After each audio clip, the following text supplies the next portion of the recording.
Alright, so now we're going to discuss 3D Cartesian to cylindrical. Now, previously we discussed 2D Cartesian to polar. And we found that the conversion from one to the other is given by this relation, as given below, or as given here. Here, in this situation, we're now going to take this one more dimension from 3D Cartesian to cylindrical coordinates. Now, the difference between 2D rectangular, and let's suppose this was x and y, to go from circle with r and some angle theta is the same for if we were to expand this one more dimension that we don't change. And this dimension is z. So in this situation, z. So the conversion from one to the other does not change. And actually, we don't even have to use the Jacobian matrix to show that the scaling parameter is still r. Actually, what ends up happening is x is equal to r cosine of theta, y is equal to r sine of theta. Z is just equal to z. I challenge the viewer to show that the Jacobian that you get at the end is still r.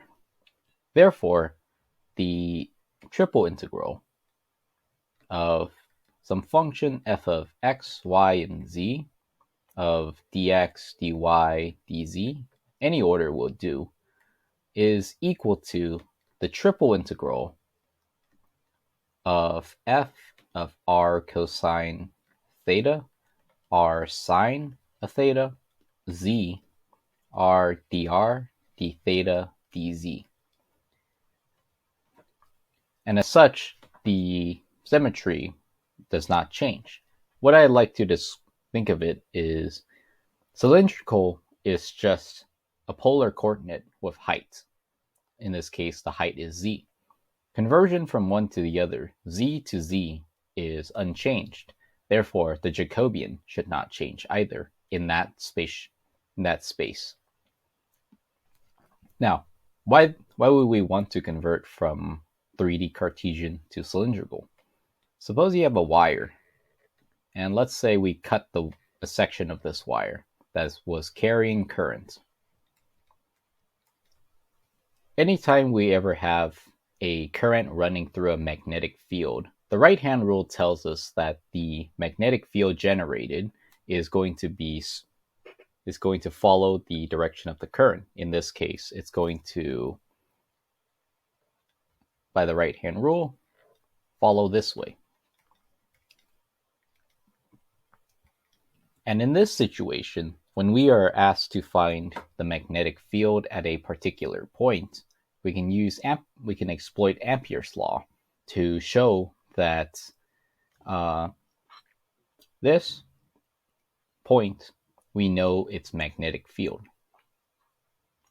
So we use cylindrical symmetry, and we exploit cylindrical symmetry to show us the magnetic field at any particular point given a current carrying wire.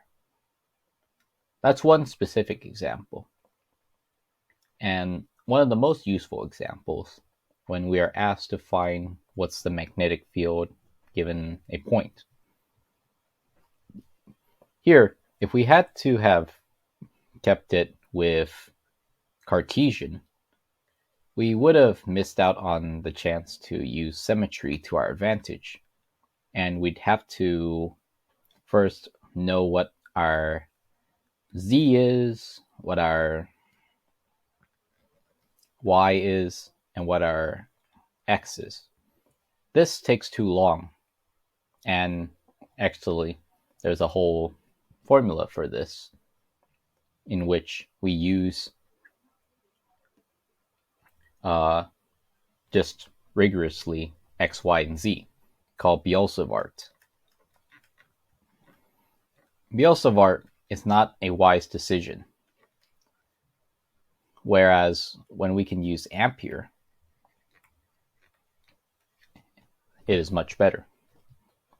So when in physics, and true of electrical engineering, whenever we can use symmetry to our advantage, we will do so. Biot-Savart is not a good idea. Ampere's law is a good idea. And that's just one specific case. I challenge the viewer to find other specific cases in which conversion from one space to the other makes it useful for us to exploit symmetry to our advantage. In the next video, we're going to discuss about the other 3D Cartesian transformation, and one that is useful to finding electric or magnetic fields as we are along a loop or along a surface. All right, thank you.